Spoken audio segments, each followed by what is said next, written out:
আমার স্ক্রিন দেখা যায়? জি স্যার, দেখা যাচ্ছে। আচ্ছা, আজকে আমরা একটা নতুন টপিক শুরু করতেছি। আমরা টি বিম আর ওয়ান ওয়েস ল্যাবের কিছু ম্যাথ দেখছি। আজকে নতুন একটা টপিক শুরু করতেছি, bond anchorage and development length.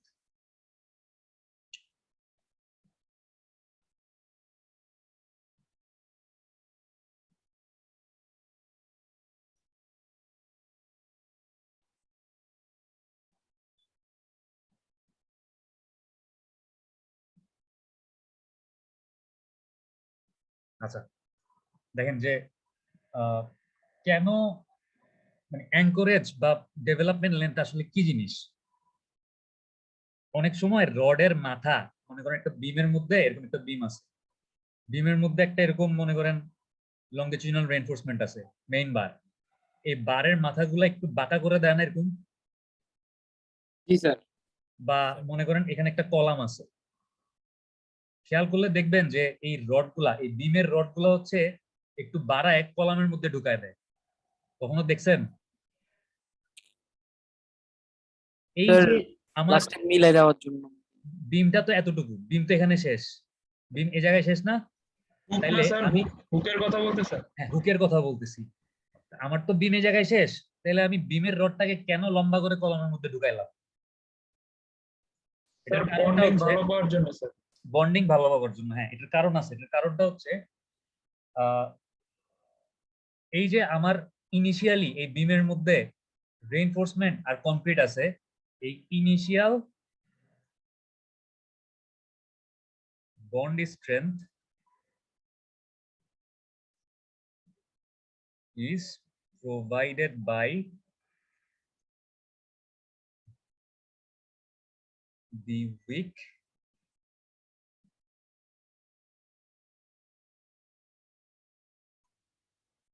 chemical adhesion and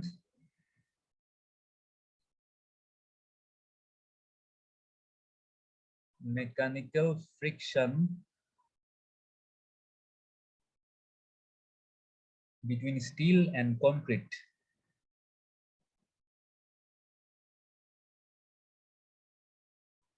আমার লেখা কি পড়া যায়? জি স্যার, যাই স্যার। শুরুতে যখন হচ্ছে আমাদের এই বিমটা আমরা ঢালাই দেই বা কাস্টিং করি, তখন হচ্ছে এই বিমের মধ্যে যে কংক্রিটটা আছে, কংক্রিটের মধ্যে সিমেন্ট আছে, fine aggregate, course aggregate, water, মানে বিভিন্ন ম্যাটেরিয়াল আছে। ম্যাটেরিয়াল গুলা একজনের সাথে আরেকজনের যে অ্যাডহেশন, এই অ্যাডহেশন বা কেমিক্যাল রিঅ্যাকশন করে তাদের মধ্যে একটা বন্ড ক্রিয়েট হয় বা বন্ডিং ক্রিয়েট হয়। এবং স্টিলের সাথে কংক্রিটের বন্ডিংটা ক্রিয়েট হয় মেকানিক্যাল ফ্রিকশনের মাধ্যমে। মানে কংক্রিট আর স্টিল এদের মধ্যে একটা ফ্রিকশন কাজ করে। আপনি যখন একটা লোড দিবেন এই বিমটার উপরে, আমার কনক্রিটও ডিফ্লেক্ট করবে, স্টিলও ডিফ্লেক্ট করবে, দুইটাই কি নিচের দিকে এরকম এরকম ডিফ্লেক্ট করবে। তো যখন তারা দুইজনই একসাথে ডিফ্লেক্ট করতে যাবে, তাদের মধ্যে একটা ফ্রিকশন কাজ করবে না, একটা ঘর্ষণ কাজ করবে। এই ফ্রিকশনের কারণে এই কনক্রিট আর স্টিলের মধ্যে একটা দুর্বল বন্ডিং ক্রিয়েট হয়। মানে যে বন্ডিংটা ক্রিয়েট হয় এটা খুবই উইক একটা bonding. at some small loads,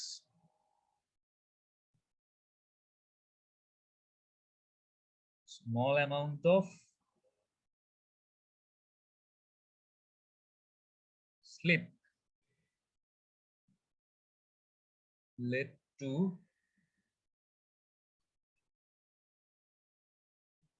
interlocking of the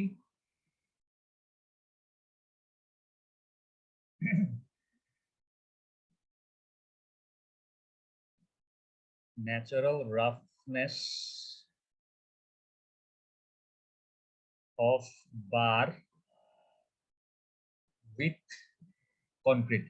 মানে অল্প যে একটু যখন লোড আসে, মনে করেন এই বিমটা হচ্ছে পুরো তাদের সার্ভিস লোডে যায় নাই। মানে পুরো সার্ভিস লোড বলতে আমি কি বুঝতেছি, যেটার উপরে ultimate dead load live load গুলো এখনো আসে নাই। ঠিক আছে, মনে করেন মাত্র আমি বিমটা ঢালাই দিছি, এই বিমটা যে বিল্ডিং এর মধ্যে আছে ওই বিল্ডিং এর কোনো মানুষজন বা কোনো ফার্নিচার, এই ধরনের লাইভ লোড ডেড লোড আমি এখনো মানে তুলি নাই। বিল্ডিংটা তার ফাংশনাল অবস্থায় যায় নাই, মাত্র বিল্ডিংটা বানানো হয়েছে। এই এই অবস্থায় তো জাস্ট বিল্ডিংটা ডেড লোড, বা এটার উপর যদি কোনো ফ্লোর ফিনিশ থাকে বা যদি কোনো টাইলস থাকে বা বিমটার সেলফ ওয়েট, এই জিনিসগুলো লোড হিসেবে কাজ করতেছে, অল্প লোড। এই অল্প লোডের কারণে আমার এই যে রড গুলো আছে, এই রড গুলো হচ্ছে কনক্রিটের সাথে, মানে যখন এরকম বেন্ডিং হয় রড গুলা কনক্রিটের সার্ফেসের সাথে স্লিপ করার চেষ্টা করে বা পিছলা যাওয়ার চেষ্টা করে। যখন পিছলায় যাওয়ার চেষ্টা করে, যখন লোডটা অল্প অল্প পরিমাণে পিছলায় যাওয়ার চেষ্টা করে, তো তাদের মধ্যে একটা ইন্টারলকিং বা বন্ডিং মানে একটা লকের মতো মেকানিজম কাজ করে, ঠিক আছে?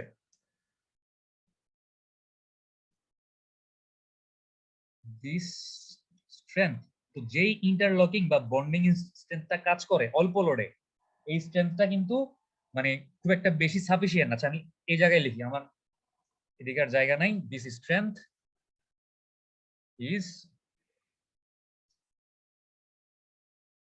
quite low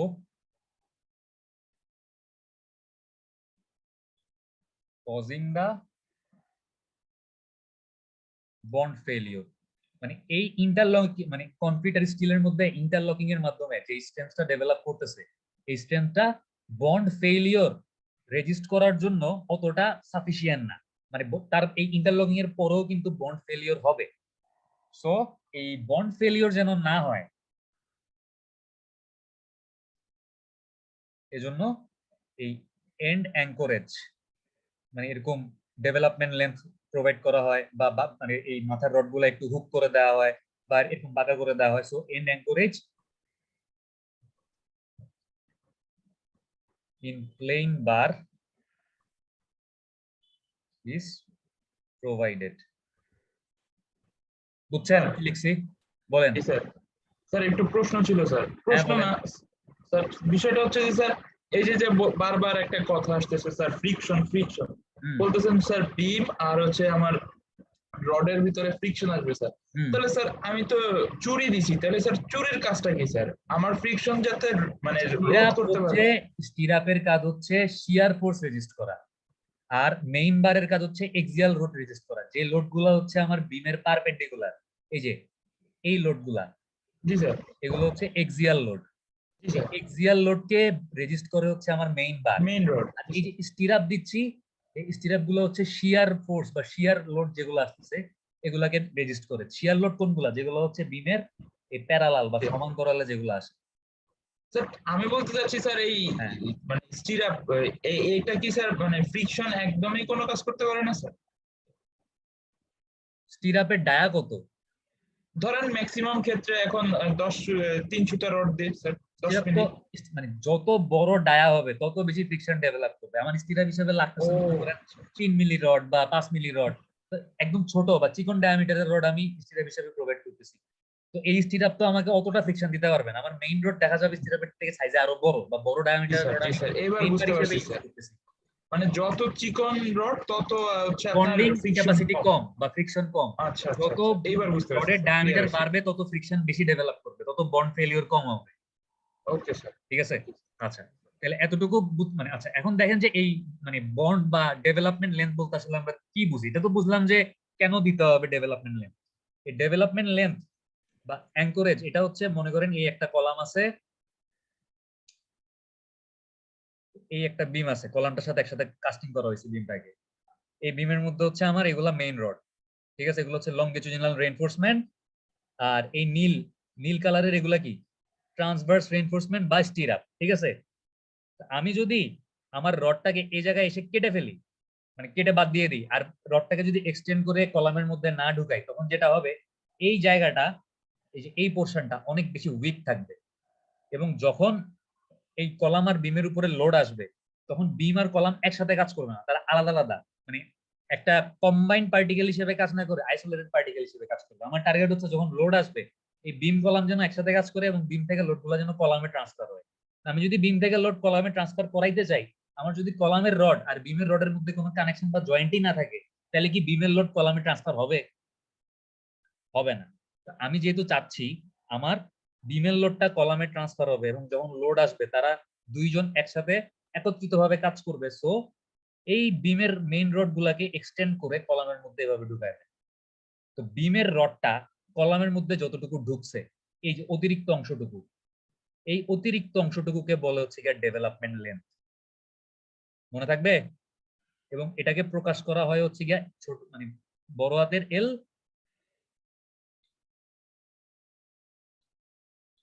আর ছোট হাতের ডি দিয়ে, এলডি দিয়ে প্রকাশ করে। মনে থাকবে নাকি থাকবে না কোনটা?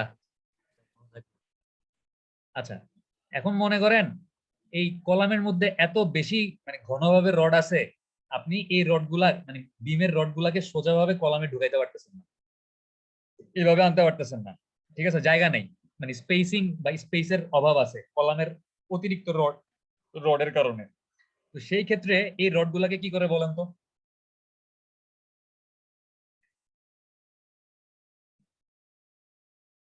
সেই ক্ষেত্রে এই রডগুলাকে হচ্ছে এভাবে এই উপরের রডটাকে হচ্ছে এরকম নিচের দিকে বাঁকা করে দেয়, আর নিচের রডটাকে হচ্ছে এর উপরের দিকে বাঁকা করে দেয়, ঠিক আছে। এই হচ্ছে আমার মানে ডেভেলপমেন্ট লেন্থ কি জিনিস আর মানে অ্যাঙ্করেজ কি জিনিস, বুঝতে পারছেন? জি স্যার। আচ্ছা, এখন আমরা দেখব যে একটা স্ট্রাকচারে বন্ড ফেলিওর হইতে পারে কয় ভাবে আসলে, ঠিক আছে। আজকে কিছু থিওরি পড়বো, আর এই থিওরি গুলা ব্যবহার করে আমরা ম্যাথ করব নেক্সট ক্লাসে। থিওরি গুলা সহজ এবং থিওরি গুলা পরীক্ষাতে থাকতে পারে। তো দেখেন একটা স্ট্রাকচারে বন্ড ফেলিওর হইতে পারে কয় ভাবে।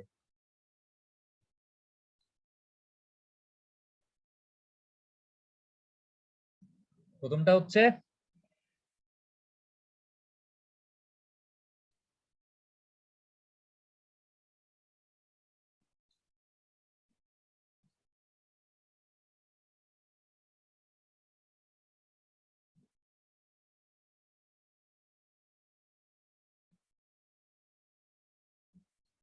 Direct pull out of reinforcing bars, মানে আমার কনক্রিট থেকে যে রেনফোর্সমেন্ট বা রড গুলো আছে এগুলো কনক্রিট ছিঁড়ে ডাইরেক্ট বাইরে হয়ে চলে আসবে, ঠিক আছে।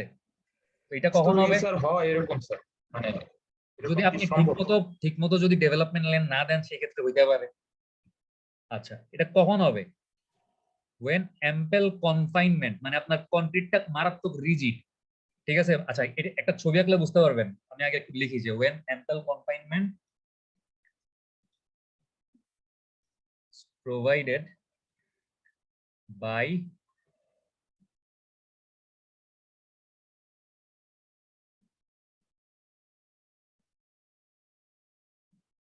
surrounding concrete, আর এরপর হচ্ছে when relatively small dia bars are used with large concrete area, sorry, with large concrete cover and bar spacing. আচ্ছা, প্রথমটা দেখেন যে when ample confinement is provided by surrounding concrete, মানে হচ্ছে এই একটা বিম আছে, এই বিমের মধ্যে মনে করেন এই হচ্ছে এরকম রড আছে, উপরে নিচে মনে করেন রড আছে। তো বিমের উপর যখন লোড আসতেছে বিমটার মধ্যে কনক্রিটটা মানে কনক্রিটের কম্প্রেসিভ স্ট্রেংথ নেওয়ার ক্ষমতা অনেক বেশি, আপনি এফ প্রাইম সি প্রোভাইড করছেন অনেক বেশি। তো লোড আসার পরে আমার এই বিমটা ডিফ্লেক্ট করতেছে না, ডিফ্লেক্ট করতেছে কে? স্টিল। আমরা সবসময় আন্ডার রেইনফোর্স বিম ডিজাইন করি না, মানে স্টিলের পরিমাণ যা লাগবে তার থেকে কম দেই। কেন? কারণ আমরা চাই যে আমাদের ফেলিওর হবে স্টিল ইল্ডিং এর মাধ্যমে। স্টিল ইল্ডিং এর মাধ্যমে ফেলিওর হলে কি হবে? আপনি দেখতে পারবেন যে আপনার বিমটা ডিফ্লেক্ট করতেছে, আপনি প্রিকশন নিতে পারবেন, আপনি বিমটা মেরামত করতে পারবেন বা রেট্রোফিটিং করে সেট সাইডে চলে যেতে পারবেন। বাট আপনার যদি ফেলিওর কনক্রিট ক্রাশিং এর মাধ্যমে হয়, যে আমার স্টিল যা লাগবে আমি তার থেকে বেশি দিছি, দরকারের চাইতে বেশি স্টিল দিয়ে দিছি, তখন লোড আস থেকে স্টিলটা ডিফ্লেক্ট করবে, না স্যার, করবে না। কি হবে? কনক্রিটটা ঠাস করে ভেঙে আপনার মাথায় পড়বে। স্যার দ্রুত ফেল করবে স্যার, আমাদের লস হবে। কনক্রিটটা ক্রাশিং এর মাধ্যমে ফেল করলে কিন্তু রিস্কি, মানে মাথায় ভেঙে পড়তে পারে। তো আমরা সবসময় চাই কি যে আমার স্টিল ইল্ডিং, ইল্ডিং ফেলিয়ার হবে। স্টিলটা আগে ফেল করুক। তো আপনি যখন চাচ্ছেন যে স্টিলটা আগে ফেল করুক, এটা চাইতে গিয়ে আপনি আপনার কনক্রিটটাকে এতটা শক্তিশালী বানায় ফেলছেন যে আমার লোড আসার কারণে কনক্রিট ডিফ্লেক্টই করতেছে না, কিন্তু এর রড হচ্ছে একদম বাইকা গেছে। তো কনক্রিট কিন্তু বাঁকতেছে না, রড বাঁকতেছে। তো রড বাঁকতে বাঁকতে বাঁকতে বাঁকতে কনক্রিটের উপর এটা যখন এভাবে বাঁকবে রডটা, সে কন্টিনিউয়াস কনক্রিটটাকে ছিঁড়ে বাইর হয়ে চলে আসার চেষ্টা করবে। এবং যদি আলটিমেটলি কনক্রিটটা খুব বেশি কনফাইন বা রিজিড হয়, রড কনক্রিট ছিঁড়ে বের হয়ে চলে আসবে, ঠিক আছে। এটা গেল প্রথম কন্ডিশনটা। আর এরপরেরটা হচ্ছে ওয়েন রিলেটিভলি স্মল ডায়াবার্স, মানে যদি আপনার এই যে আমার যে বিম আছে, এই বিমের মধ্যে আমি এরকম মনে করেন ক্লিয়ার কভার অনেক বেশি, ক্লিয়ার কভার বেশি কিন্তু রডের ডায়া কম, এবং এই দুইটা রডের মাঝখানে স্পেসিং অনেক বেশি কিন্তু সেই তুলনায় রড হচ্ছে অনেক চিকন, মানে রডের ডায়ামিটার খুব, আমি খুব কম ডায়ার রড প্রোভাইড করছি। আমার ডিজাইনে আসছে 3 নাম্বার রড, আমি 3 নাম্বার রড দিচ্ছি। আমার তো ডিজাইনে 3 নাম্বার রড আসলে 10 নাম্বার রড দেওয়ার কোনো দরকার নেই। আমি শুধু শুধু রডের পরিমাণ বাড়ায় ডিজাইন আনইকোনমিক্যাল কেন করবো, তাই না? আমি ইকোনমিক্যাল ডিজাইন করার জন্য রডের পরিমাণ কম রাখছি, আমার রডের ডায়া কম আছে, কিন্তু এই দুই রডের মাঝখানে স্পেসিং খুব বেশি, আবার ক্লিয়ার কভারও খুব বেশি। তো তখন যেটা হয়, কনক্রিটের এরিয়া বেশি কিন্তু আপনি চিন্তা করেন আপনার হাতে আমি যদি একটা চিকন সুই ঢুকাইতে যাই, ওইটা তাড়াতাড়ি মানে আপনি ব্যথা কম পাবেন, নাকি মোটা সুই ঢুকাইলে আপনি ব্যথা কম পাবেন? চিকন সুই ঢুকাইলে অবভিয়াসলি।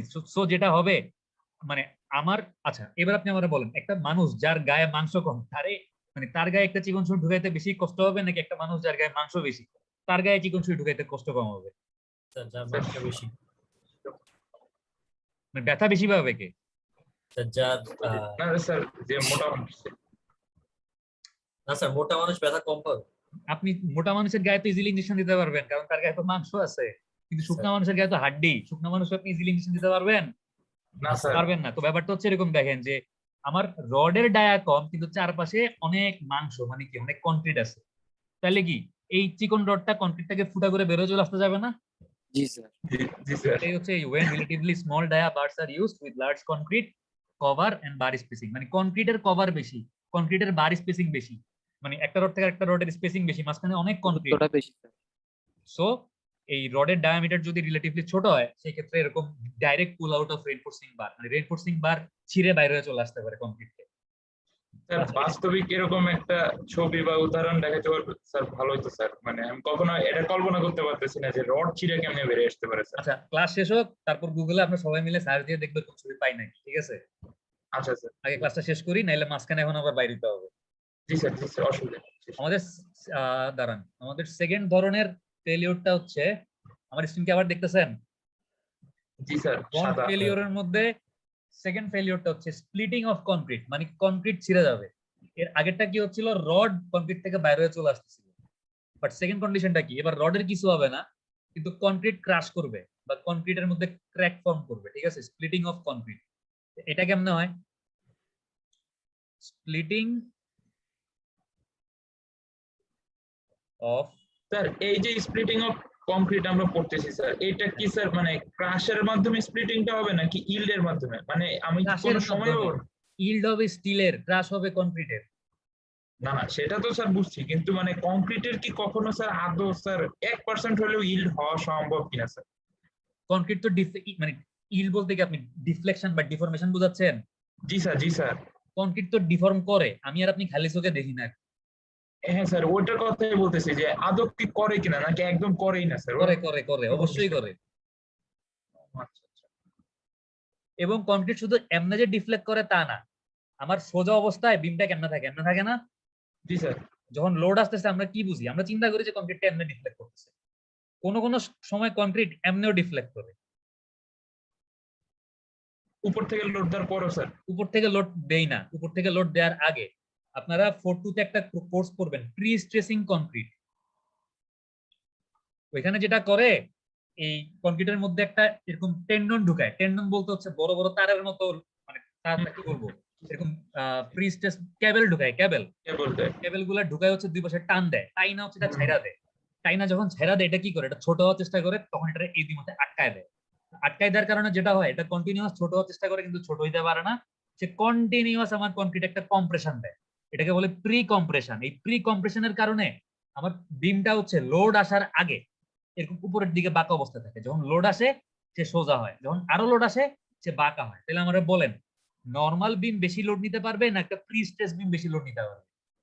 স্যার প্রি স্ট্রেস বেশি লোড নিতে পারবে। বেশি লোড নিতে পারবে, কারণ নরমাল বিমে দেখেন, আপনি নরমাল বিমে মনে করেন 100 কেজি ওজন দিচ্ছেন, এটা বাইকা গেছে। আরেকটা প্রি স্ট্রেস বিমে আপনি 100 কেজি ওজন দিচ্ছেন, এটা প্রথমে নরমাল অবস্থায় আসছে, আরো 50 কেজি দিচ্ছেন, তারপরে সে বাঁচছে। বুঝতে পারছেন ব্যাপারটা? সো মানে আমাদের বিম ডিফ্লেক্ট করে, কিন্তু হয়তো খালি চোখে আমরা বুঝি না আর কি, ওটা দেখে। এটা একটা স্যার জার্নালের ভালো একটা টপিক হতে পারে স্যার। হইতে পারে। আচ্ছা, splitting of concrete along the bar occurs when cover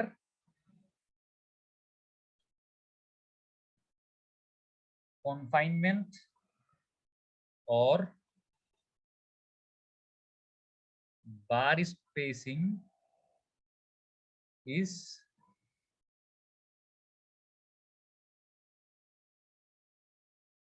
insufficient to resist lateral concrete tension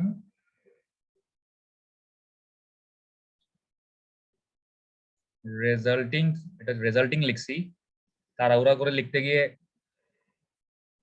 লিখা নাও বুঝতে পারেন, from wedging action of bars।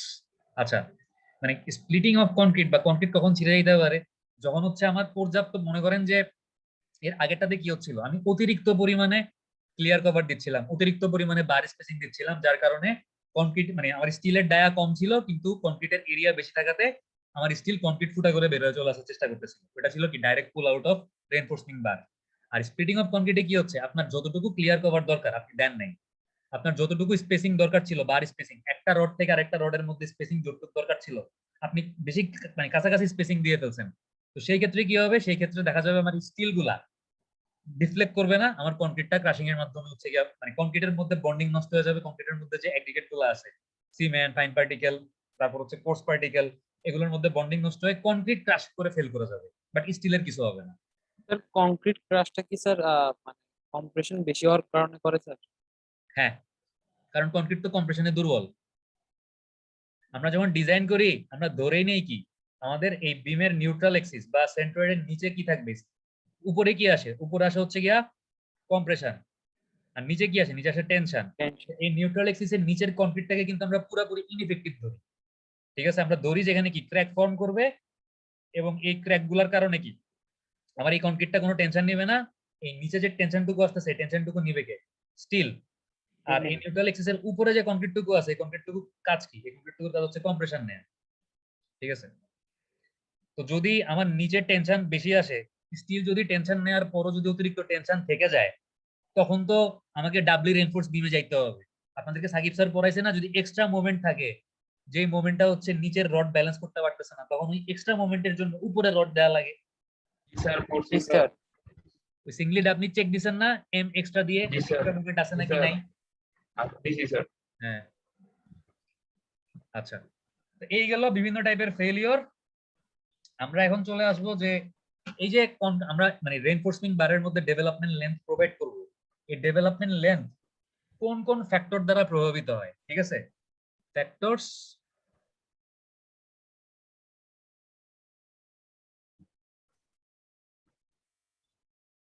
আমরা তো মেইনলি ডেভেলপমেন্ট লেন্থই বাইর করব, যে কতটুকু আমি আমার বিমের রডটাকে কতটুকু লম্বা করে কলামের মধ্যে রাখবো, বা কলামে এটা কতটুকু এক্সটেন্ড হয়ে ঢুকবে, ওই এক্সটেনশনটুকুই আমার বের করতে হবে, লেন্থ মানে ওই দৈর্ঘ্যটুকুই বের করতে হবে। এখন এই দৈর্ঘ্যটুকু কিসের উপর ডিপেন্ড করে বা কার কার উপর ডিপেন্ড করে?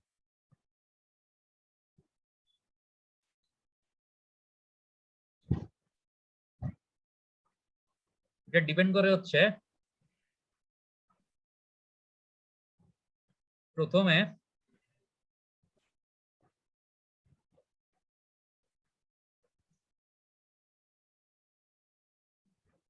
টেনসাইল স্ট্রেংথ অফ কনক্রিট, মানে আমার কনক্রিট কতটুকু টেনশন নিতে পারবে। আমরা জানি যে কনক্রিটের টেনশন নেওয়ার ক্ষমতা কি খুব ভালো না,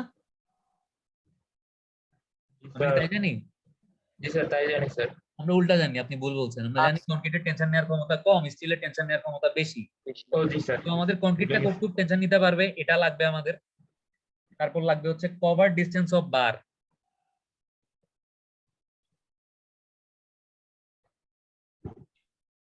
মানে এই যদি একটা বিম হয়, বিমের মধ্যে যদি এরকম রড থাকে, তাহলে এই রডের নিচে কতটুকু ক্লিয়ার কভার আছে, এই সাইডে কতটুকু ক্লিয়ার কভার আছে, এই ক্লিয়ার কভারের ডাইমেনশন গুলো আমাদের জানতে হবে ডেভেলপমেন্ট লেন্থ বাইর করতে হইলে। বার স্পেসিং, একটা রড থেকে আরেকটা রডের দূরত্ব কতটুকু আছে, এই স্পেসিংটা আমাদের জানতে হবে। তারপর হচ্ছে 4 নম্বরে আমাদের জানতে হবে হচ্ছে ট্রান্সভার্স রেইনফোর্সমেন্ট।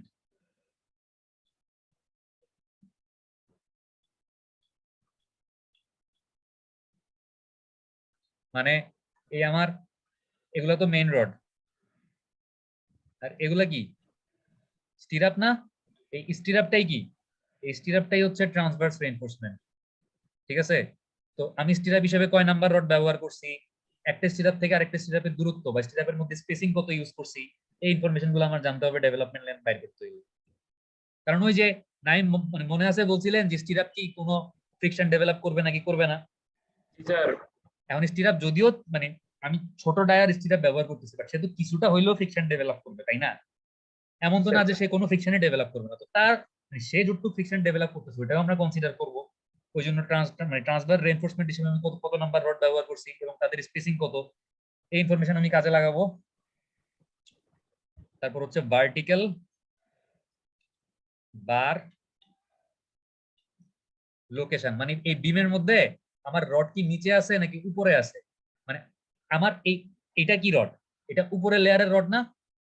এই যে এখন যে দাগাইলাম এটা হচ্ছে টপ রড। জি স্যার। আর এটা কি? বটম। Bottom rod.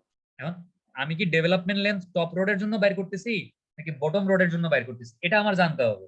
কারণ দুই রডের জন্য ডেভেলপমেন্ট লেন্থের পরিমাণ দুই রকম হবে। ঠিক আছে, আচ্ছা। আর 6 নম্বরে আমাদের জানতে হবে হচ্ছে coating of bar.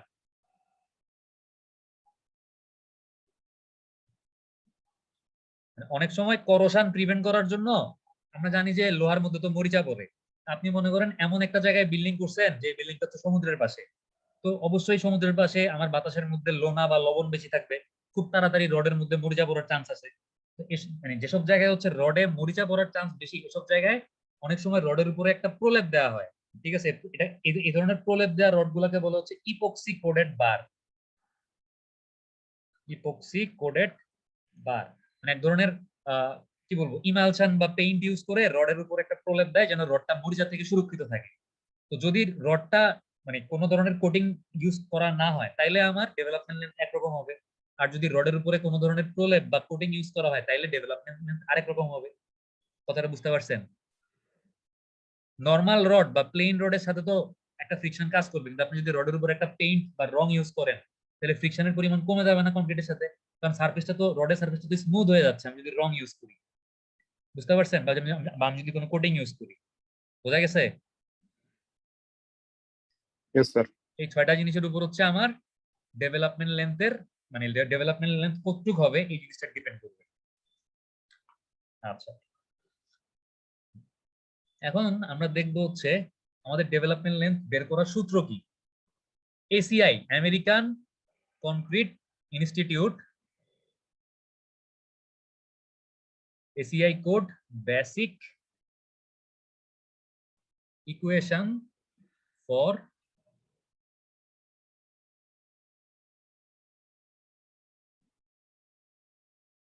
development length of tension bars. মানে এই যে আমি টেনশন নেওয়ার জন্য যে মেইন রড গুলা বা এই যে আমি একটু আগে টপ রড বটম রড দেখাইলাম, যে মানে ভার্টিক্যাল রড যেগুলো আমি প্রোভাইড করতেছি মেইন রড গুলা, এই রড গুলার ডেভেলপমেন্ট লেন্থের পরিমাণ বের করার জন্য এসিআই একটা ইকুয়েশন বলে দিছে। ইকুয়েশনটা কি? ইকুয়েশনটা হচ্ছে এলডি। এলডি মানে কি?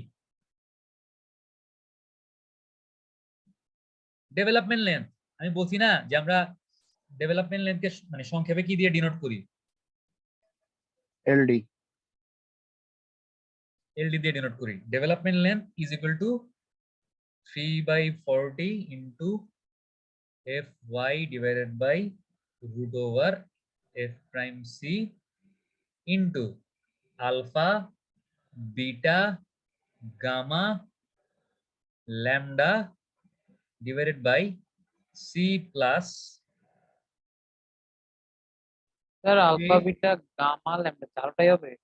4টাই থাকবে। মনে রাখা সহজ না? যে সহজ আছে, কোনো কিছু বাদ নাই।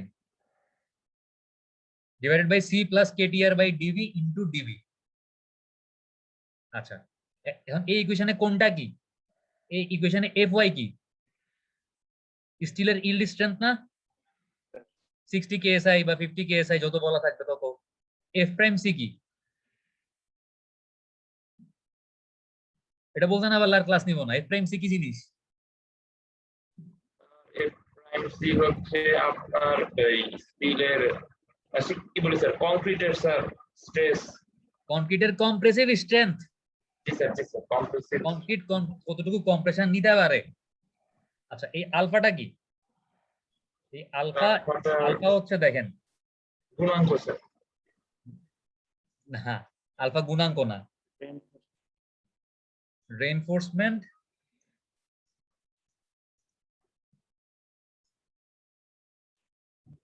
Location factor.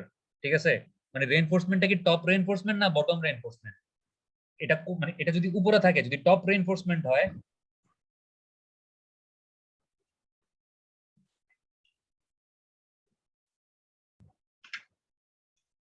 সেক্ষেত্রে আলফা সমান সমান ব্যবহার হবে 1.3।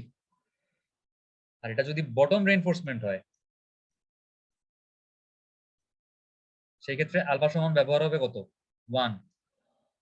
মনে থাকবে? আচ্ছা তাহলে আলফা গেল, আলফার পরে কে আছে?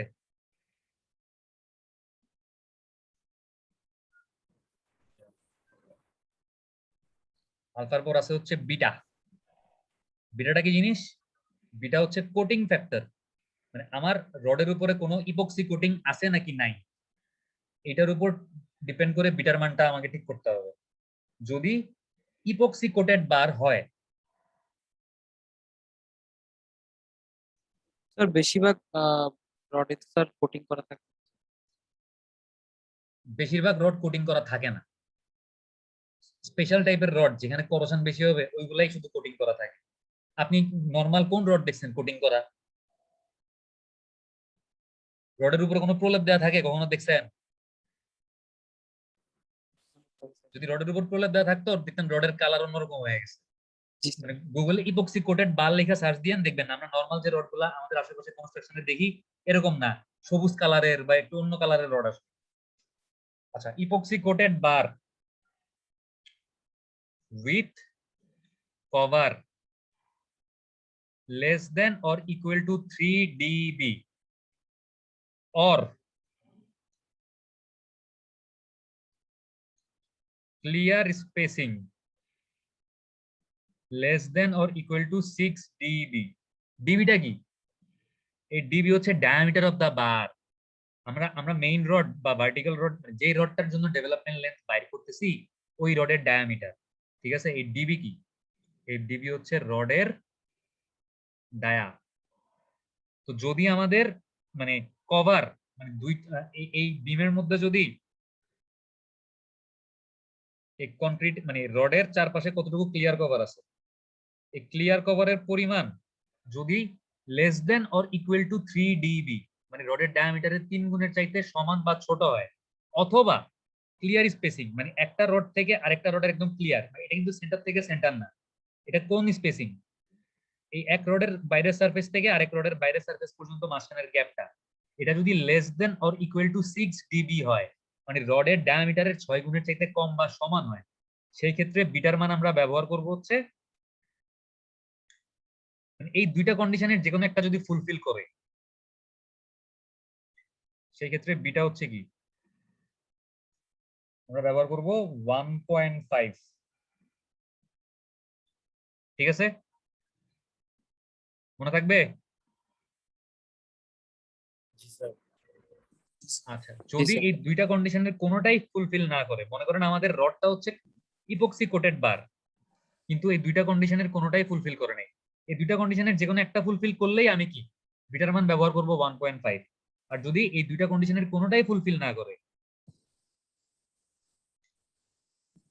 আমি এখানে লিখলাম ফর আদার কেসেস, মানে উপরের কেসগুলা বাদে অন্য কেসগুলাতে ফর আদার কেসেস অফ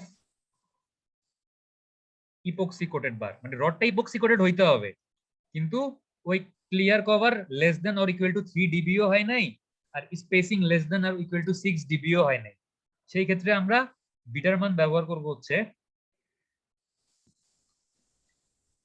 1.5 মনে থাকবে। স্যার আর যদি আনকোটেড বার হয় মানে রডের মধ্যে কোন রকমের কোনো ইপক্সি কোটিং দেয়া নাই, যদি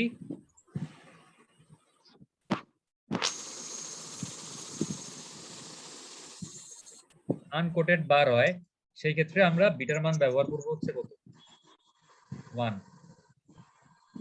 ঠিক আছে,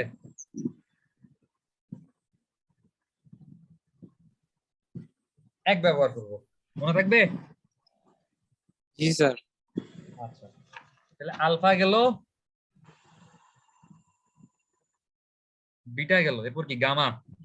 এবার দেখবো গামা কি জিনিস।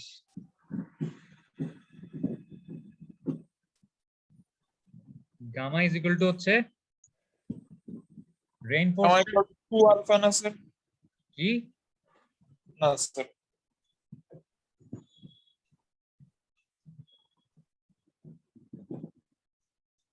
সাইজ ফ্যাক্টর, মানে কত নাম্বার রড ইউজ করতেছে তার উপর বেস করে গামার মানটা ঠিক হবে।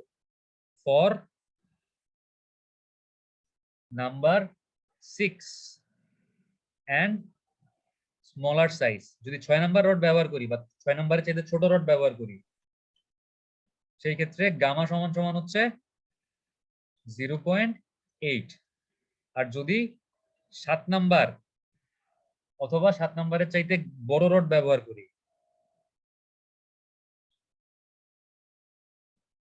সেই ক্ষেত্রে গামা সমান সমান হচ্ছে 1.0।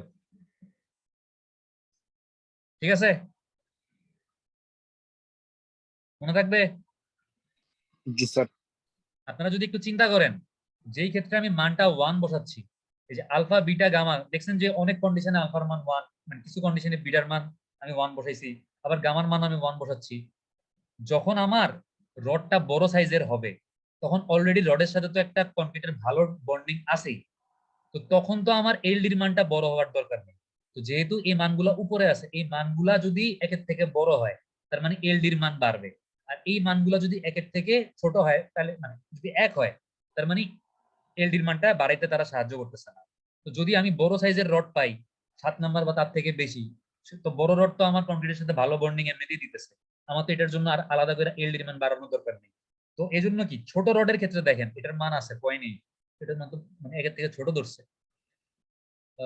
একের থেকে ছোট কেন ধরলো, গামা নাম্বার 6 বা স্মলার রডের জন্য গামা গামার মানটা কি করবে, এলডির মানটা কি বাড়াবে। ল্যামডার মান এখানে গামার মান 7 নাম্বার বা, তার মানে আমার কথাটা ভুল হয়েছে আসলে, এই ব্যাখ্যাটা ঠিক নেই, ভুল বলছি আমি। মানে এই উপরে এই জন্য এলডির মান বাড়াই দিবে, এই জন্য একের থেকে বড় ফ্যাক্টর ইউজ করছে, এই কথাটা ভুল। ঠিক আছে, কারণ নাইলে তো আমার গামার মান এখানে 6 নাম্বার বা 6 থেকে ছোট রড হইলে একের থেকে বড় হওয়ার কথা ছিল, এখানে তো একের থেকে ছোট মানে ছোট ফ্যাক্টর ইউজ করছে। আচ্ছা যাই হোক, তাহলে গামা কি বুঝলেন, যদি 6 নাম্বার বা তার থেকে আমি ছোট সাইজের রড ব্যবহার করি তাহলে গামার মান কত 0.8, আর যদি 7 নাম্বার বা তার থেকে বড় সাইজের রড ব্যবহার করি তাহলে গামার মান কত ব্যবহার করবেন 1 1.0 ব্যবহার করবেন। আচ্ছা গামা গেল, এখন হচ্ছে ল্যামডা। ল্যামডা কি জিনিস, এই ল্যামডা হচ্ছে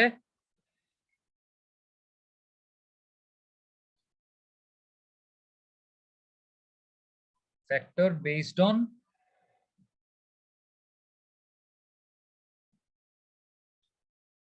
aggregate of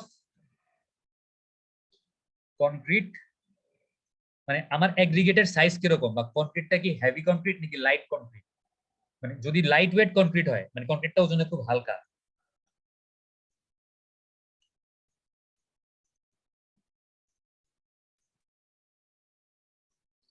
সেই ক্ষেত্রে ল্যামডা সমান সমান ব্যবহার করব হচ্ছে 1.3। আর যদি হেভি মানে নরমাল ওয়েট কনক্রিট হয়, ঠিক আছে, ফর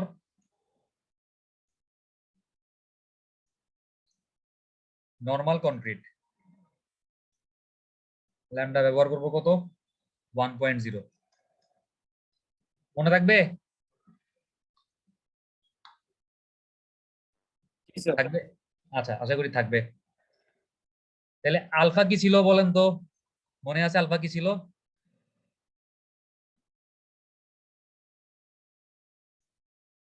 আলফা কি ছিল, লোকেশন ফ্যাক্টর না, টপ রোড না বটম রোড, ওটার উপর বেস করে আলফার মান আসতেছিল। বিটা কি ছিল? Coating factor. গামা কি ছিল? Reinforcement size factor. ল্যামডা কি? ল্যামডা কি বলেন? অ্যাগ্রিগেটের সাইজ, মানে কংক্রিটের ওয়েটের উপর বেস করে একটা ফ্যাক্টর। আজকে লাস্টে গিয়ে কিন্তু এগুলো জিজ্ঞেস করবো কোনটা কি ছিল। আচ্ছা, তাহলে আলফা বিটা গামা ল্যামডা কোনটা কি জিনিস বুঝছেন? সি, এই সিটা কি? এই সিটা হচ্ছে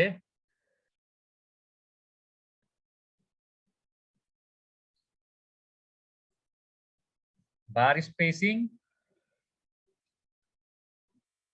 और কভার ইন ইঞ্চি। মানে এই সি দিয়ে আমি আমার দুইটা রডের মাঝখানে কতটুকু স্পেসিং আছে, অথবা হচ্ছে এই কংক্রিটের মধ্যে কতটুকু ক্লিয়ার কভার আছে, এই ডাইমেনশনটা হচ্ছে সি এর মান। এবং এটা বসাইতে হবে কিসে? ইঞ্চিতে বসাইতে হবে। ঠিক আছে, এটাই হচ্ছে সি। এরপরে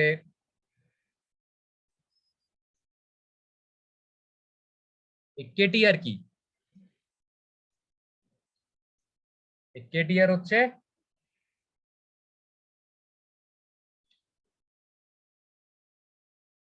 ট্রান্সভার্স রেইনফোর্সমেন্ট ইন্ডেক্স। মানে শিয়ার রেইনফোর্সমেন্ট বা ট্রান্সভার্স রেইনফোর্সমেন্টের জন্য একটা ফ্যাক্টর বাই করতে হবে। কারণ ওই যে আমার তো কিছু মানে লোড নিবে, আমার স্টিরাপ কিছু ফ্রিকশন ডেভেলপ করবে না কংক্রিটের সাথে। স্টিরাপ যদি না থাকতো তাহলে তো মানে কংক্রিটের সাথে আমার স্টিলের বন্ডিং কিছুটা কম ডেভেলপ হতো। স্টিরাপ থাকাতে সেও কিছুটা সাহায্য করতেছে। তো স্টিরাপের থেকে কি পরিমাণ সাহায্য পাচ্ছি আমি, এটাই হচ্ছে কেটিআর বা ট্রান্সভার্স রেইনফোর্সমেন্ট ইন্ডেক্স। কেটিআর সমান সমান হচ্ছে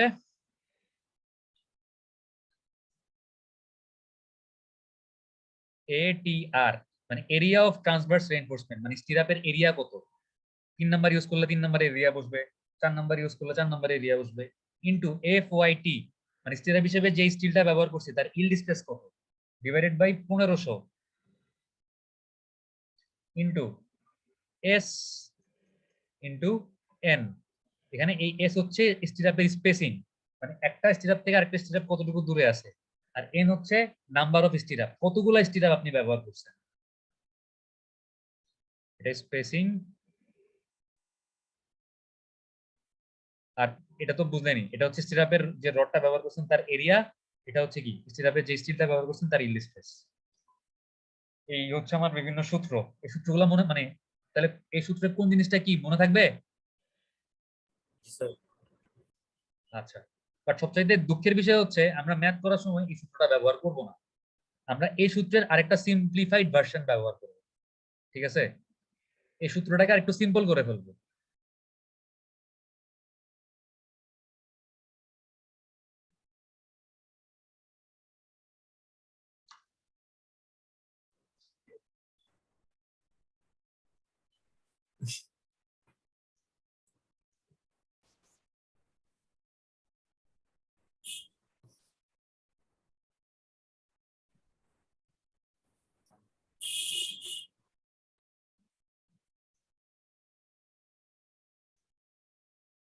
কিছু লিখছে?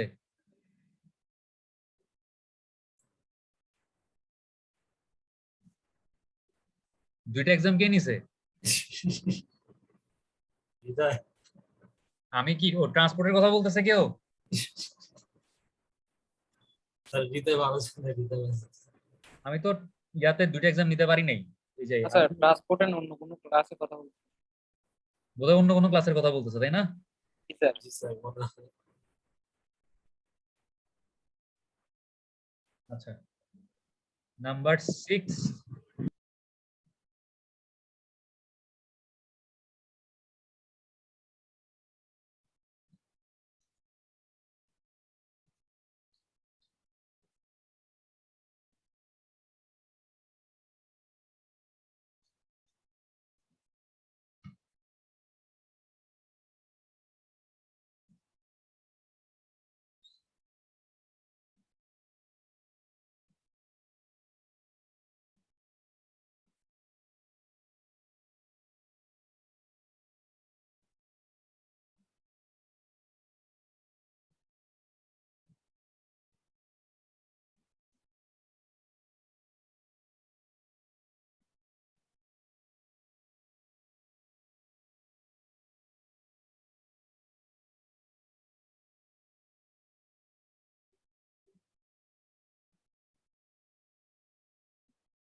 এই দেখেন আমরা ইউজ করব এলডির এই ইকুয়েশন গুলো, এই টেবিলে যে ইকুয়েশন গুলো আছে।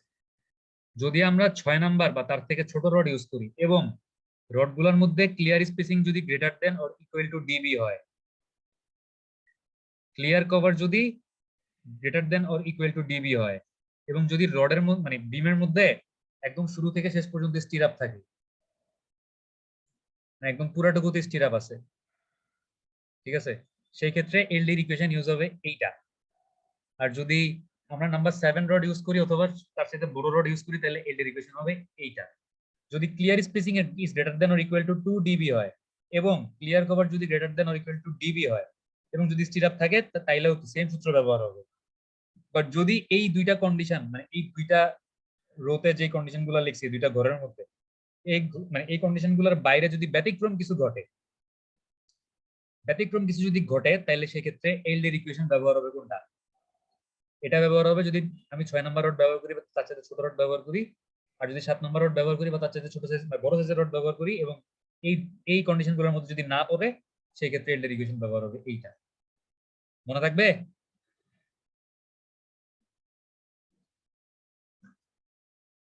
থাকবে? জি স্যার, মনে থাকবে। এই কোয়েশ্চেন গুলা খাতায় লেখা পেলেন, এগুলো পরীক্ষার সময় যদি মুখস্থ না করেন, যদি ওপেন বুক এক্সাম হয়, তখন তো মানে মনে রাখতে হবে যে কোন কন্ডিশনে কোনটা ব্যবহার করবেন। উল্টাপাল্টা একটা মনের মতো ইচ্ছা করে বসাই দিলে কিন্তু নাম্বার পাবেন না, 0 পাবেন। মানে মনে হতে পারে জিনিসগুলো সহজ, যে খালি কন্ডিশন দেখবো আর সূত্র কোনটা লাগবে ওটা ইউজ করবো, কিন্তু ওটাই মানে দেখতে হবে যে কোয়েশ্চেনে কি কন্ডিশন দেয়া আছে, ওটার উপর বেস করে সঠিক সূত্রটা ব্যবহার করে এলডি বের করতে হবে। তাহলে আমাকে বলেন তো, প্রত্যেকটা ইকুয়েশনে এই আলফা বিটা গামা আছে, ওই যে ল্যামডা ট্যামডা তারপরে সিইটি এগুলো সব মানে সিম্পলিফাই করে বাদ দিয়ে দিছে। আলফা কি ছিল? লোকেশন ফ্যাক্টর ছিল না? টপ বার নাকি বটম বার? আলফা কি ছিল? লোকেশন ফ্যাক্টর ছিল না? জি স্যার। বিটা কি ছিল? কোটিং। Coating factor. এটা কি ইপক্সি কোটেড নাকি ইপক্সি কোটেড না? আবার ইপক্সি কোটেড হইলে কিছু কন্ডিশনের উপর বেস করে কোটিং ফ্যাক্টর আমরা দেখছিলাম, যে কোনো সময় 1.5, কোনো সময় 1.2 ছিল মনে হয়, কোনো সময় 1। আচ্ছা, আর ল্যামডা কি ছিল?